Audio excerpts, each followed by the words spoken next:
began coming into Allied headquarters of a large Iraqi convoy far to the east. The convoy was reported to be on the highway leading out of Kuwait City. Our first concern was, how do we stop the Iraqis from returning this military equipment to Iraq? So we put airplanes that night in across the highway. Departure Gulf 35 at a 1,000 for 4,000. Pilots were ordered to stop the convoy at all costs. If that wasn't motivation enough, the commander sent the pilots into battle with the latest news report. That a missile had just hit a barracks in Dhahran, and that 60 or so servicemen were killed. And our mission was to go up and stop the retreating forces as they left Kuwait City. And he said, put some hate in your heart, and he'll be waiting here when we get back. When we took off, we'd expected to see convoys leaving Kuwait City, but we weren't prepared for the magnitude, the number of vehicles that were on the ground that we saw when we broke out under the clouds. The air attack was relentless. Bombs were dropped on the front and rear of the procession, trapping the rest of the vehicles in between. The headlights all went out, but because of the reflections of the oil fires and the twilight cast by the low clouds, I was able to still see all the vehicles on the road. Could see people jumping out of vehicles, could see doors opening, could see vehicles turning off into the sand, as well as those that we hit with our bombs. F-15s, B-52s, Harriers, A-6s, and A-10s, every plane available bombed the highway for 2 days straight.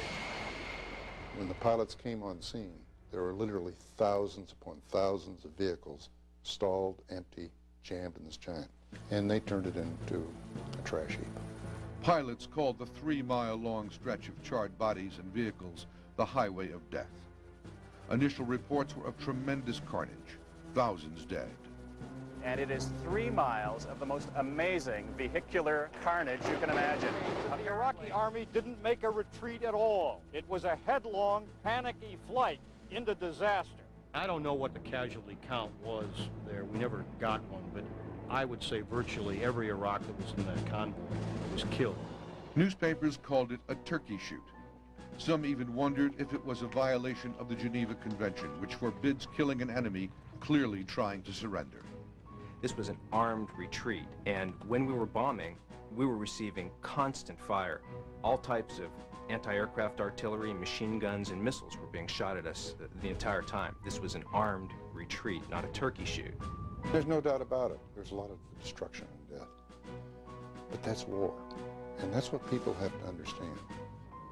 After the war, Allies counted 1,500 destroyed vehicles on that highway. Only 2% had been armored personnel carriers or tanks. The rest were Kuwaiti cars full of loot. As for the death toll, later estimates showed it to be in the low hundreds, not thousands. At the time, however, it looked like an atrocity. And there began to develop within the White House a concern about the public relations aspect of this victory. And after there were reports of a so-called highway of death, General Powell and President Bush became concerned that the American military not be seen as unnecessarily brutal, as, quote, shooting fleeing Iraqis in the back. They wanted to avoid this perception. So the president and the general began to consider a ceasefire. The sands of Desert Storm were shifting.